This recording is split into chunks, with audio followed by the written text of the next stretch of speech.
биринчиден жогоруда материалда силер берген материал боюнча мен баардыгы менен тааныштыгым бар. Ошолордун баардыгына менен бул Текебаевдин ишин салыштырууга болбойт. Азымжан Аскаровдуку дагы кичине башкачараак өңүттөн караса болот. Куловдун иши дагы башкачараак өңүттөн ал кезде заманында башкачараак эле.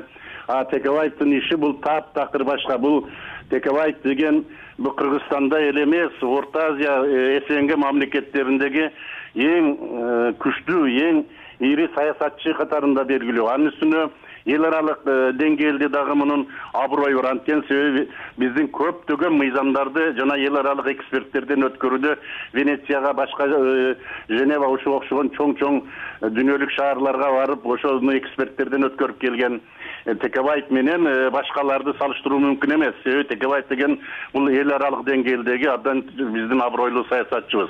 Анын үстүнө эки жагдайды дагы эскертип коюшум керек. Биринчиси бул Текебаевдин үстүнөн болгон иш жалаң жанагы саясий өңүттөн болуп, ушунчалык бир Текебаевга тагылган күнөөлөрдүн бир позициясы дагы ишке ашкан жок, тактай алышкан жок.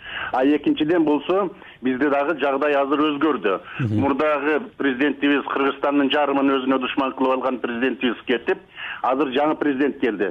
Кыскасы көп жагдайлардан караганда Текебаевдин жаш жана илимдүү жакшынакай адистери, адвокаттарынын эл аралык сотко берип жатканы колдош керек. Менин оюмча бул жакшы жагдайга, жакшы жыйынтыкка алып келет деп терең ишенем. Анткени себеби мен айткандай азыркы президентибиз Сооронбай Жээнбеков бул өмүрүндө бирөөнү адамды душман кылып көргөн эмес да. Мына байкап көргүлө өзүңөр дагы.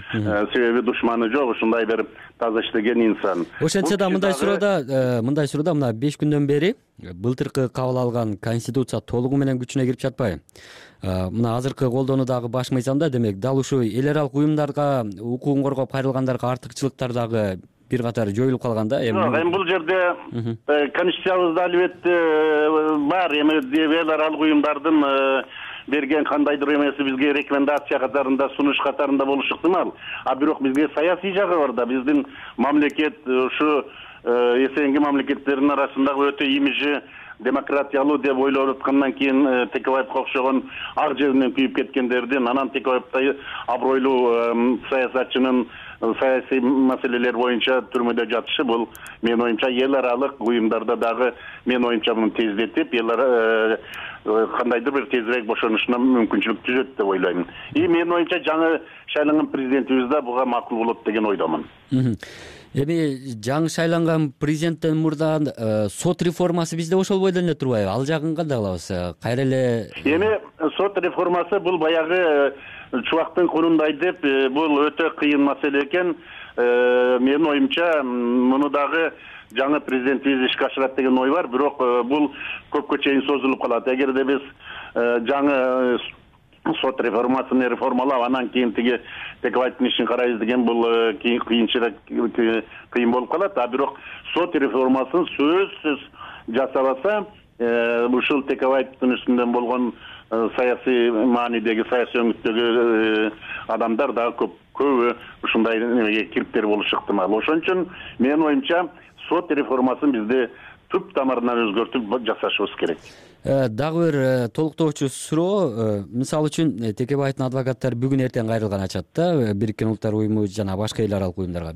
Бул кайрылса канча убакытты талап кылат кайрадан иш каралып чыгышына, же болбосо ошол эле реакциясына эл аралык уюмдардын?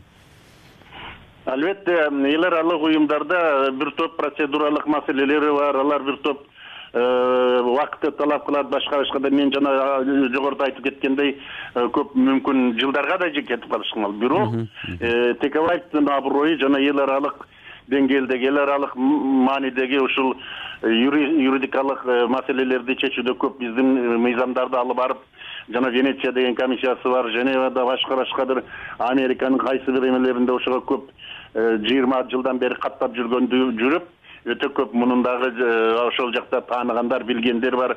Анын үстүнө өзүңөр билесиңер, Бакиевдин убагында жана Матрешка гейт менен Полшада кайрылды кармалып, ушуга окшогон маселелердин баардыгы Текебаевди эсенги мамлекеттеринде ошондой эле дүйнөлүк деңгээлдеги чоң саясатчы жана юрист катарында көрсөткөн. Ошон үчүн башка бир кайсы бир жөнөкөй немелер менен муну салыштыруунун кереги жок. Себеби Текебаев бул өтө менин оюмча эсенги мамлекеттердин ал эмес Думанын арасында дагы Текебаевдин деңгээлиндеги саясатчылар аз. Рахмат, чоң рахмат сизге, урматтуу Жолборс мырза. Саясий илимдердин доктору профессор Жолборс Жоробеков биздин суроолорго түзөбодо жооп берди.